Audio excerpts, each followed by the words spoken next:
Hey guys, welcome to today's video on fitting into the right environment for you. So if you feel like you've been stuck and you sense that the environment that you're in might not be prosperous for what you need, then this is exactly what we're going to be talking about today. And if you're new to my channel, hello, my name is Elika. I'm an energy optimization coach and a trusted advisor for purpose-driven leaders, organizational teams who want to have more energy to be able to create the impact in the world. So let's jump in. I was thinking about this video because, as many of you know that have followed me, I have transitioned recently into a new country, a new environment, and yet there wasn't like this big obvious reason why I had to. It was like a slow background noise that had been getting louder over time that eventually gave me the next step that led to a transition from Singapore to Dubai. And in that, I've really had to reflect and unfold all the signs that I had on why I had to change my environment. And I think today is where I just really want to share with you some of those things that have been coming up in that reflection. So the funny thing is when we think about shifting an environment, especially something like moving to the other side of the world, or it might be just moving to a country that might not be far off, but it might be an extremely different culture. I think there's a lot of self-judgment that we give ourselves. Like if you think about it, like if you thought about a cactus trying to grow in a rainforest and thrive, you would never judge it. But like thinking about you moving yourself into the environment that you need to thrive, you have all of these resistance that comes up. And there is a phrase that I heard a long time ago that really stuck with me, which was bloom where you blossom. And I'm terrible at getting the phrases right, but this one stuck with me because I've had enough experiences in my life where I'm sure you have, where you can see that other people are thriving in the office, in the home, in the school, in the university, in the whatever it is environment that you're in, but you are not feeling it at all. And even when you do the things that you're supposed to do to conform in those environments or to thrive in those environments, you can just sense that it's just not working. And I think that was the point that I got to when I started going, maybe it's the environment.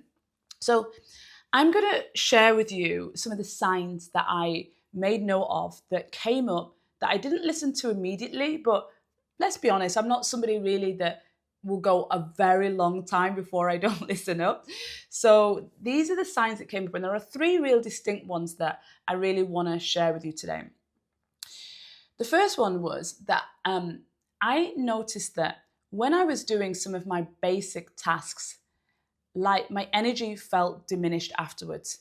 So the things that I would normally do day to day, for example, I wake up in the morning, I do my movement, and then I would have had a beautiful morning in nature, moving, and then I'd be ready to get to work. And I'd also had a really good night's sleep.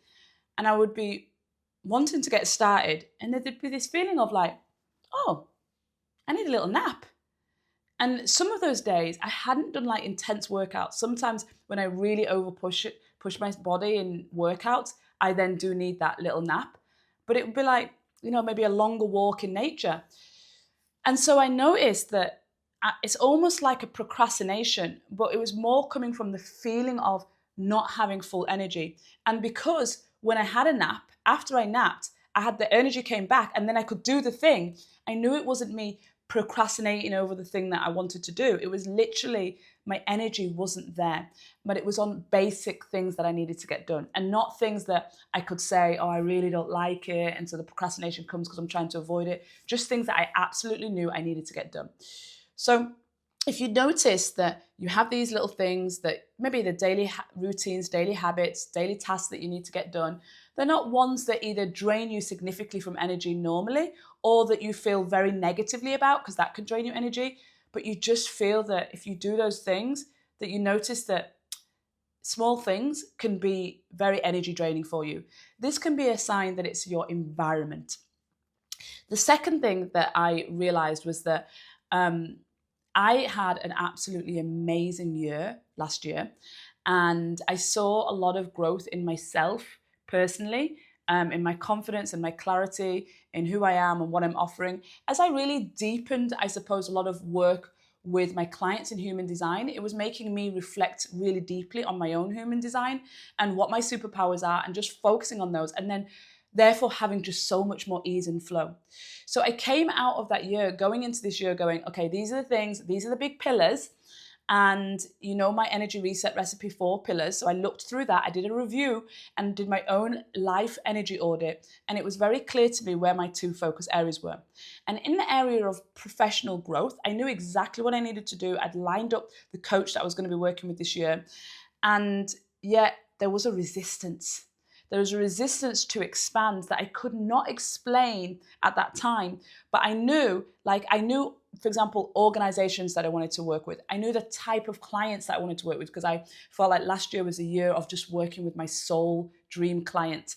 Like, I knew the areas that in my profession that I could develop more. For example, my speaking engagements, for example, creating a keynote, the types of wellness businesses and hospitality businesses that I wanted to grow or collaborate with. It was very clear to me, the roadmap of what I needed to do to expand, but it was just this resistance. And at the same time, I recall that I was having conversations with people about Dubai. I was starting to see that it was noticed on my radar, and I wasn't fully open to it, to be honest with you. But when I started to have conversations, people mirrored that back to me. So a lot of people were like, oh no, what the heat there. Oh no, Elika, it's very materialistic there. Oh, I don't know if that would be for you there. And they were mirroring back my uncertainty. But yet I could feel that I was still drawn to having conversations and questions about it. So that being on my radar more and more made me start realizing, oh gosh, I think it's maybe time. I also knew that I'd said to myself that, like, I absolutely have loved living in Singapore. And, I'd been in Singapore 14 years before moving to Dubai. So I knew that I was very clear in my mind when it was time to leave Singapore, it'd be like, done. It wouldn't be like this slow, gradual, and then it would just be like, done. And that's because for me, that the energy of that land is quite intense.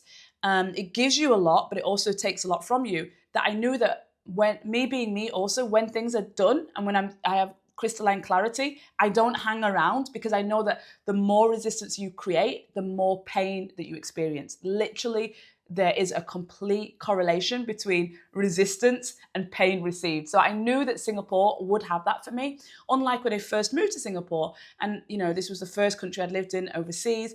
I'd moved from England, and I really didn't know what it was like to be an expat or to live in a foreign city.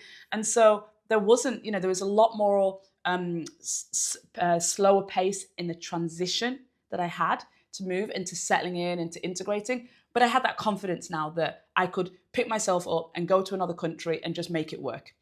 So the resistance to expand was very clear. And now that I look back, I'm like, oh yeah, I couldn't expand because I wasn't supposed to be expanding there.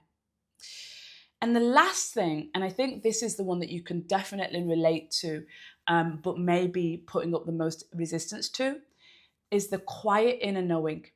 This inner knowing, like the voice inside of you that says something's not right.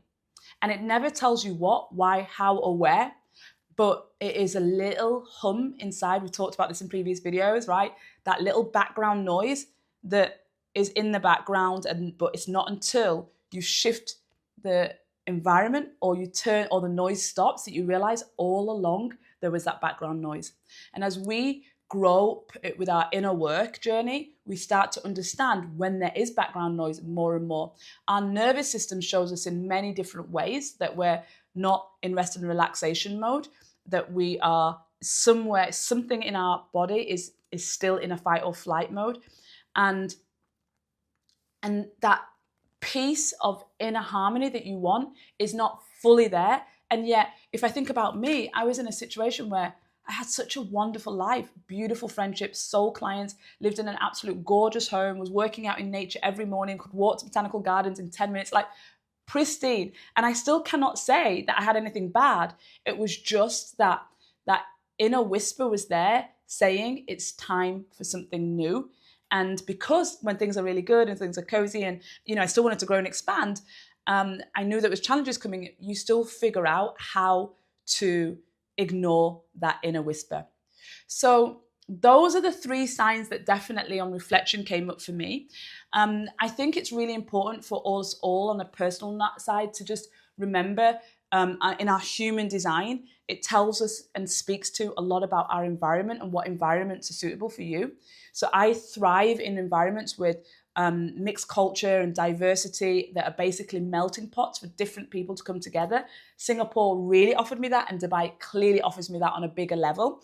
So I think that's important. And then if you're someone like me, or you're a reflector that has a lot of open centers, like I only have 3 centers that are closed. If you have a lot of open centers, your environment is going to be so crucial to creating your own inner peace. So for me, I realize now in reflection that I didn't think about my open centers as much in terms of the environment that I was in. I was thinking of it more from the people that are in my energy field, because I know how much that impacts me. So I think that's just a real tip that I want you to take away. So I hope you've enjoyed this video as much as I've enjoyed just sharing this reflection with you.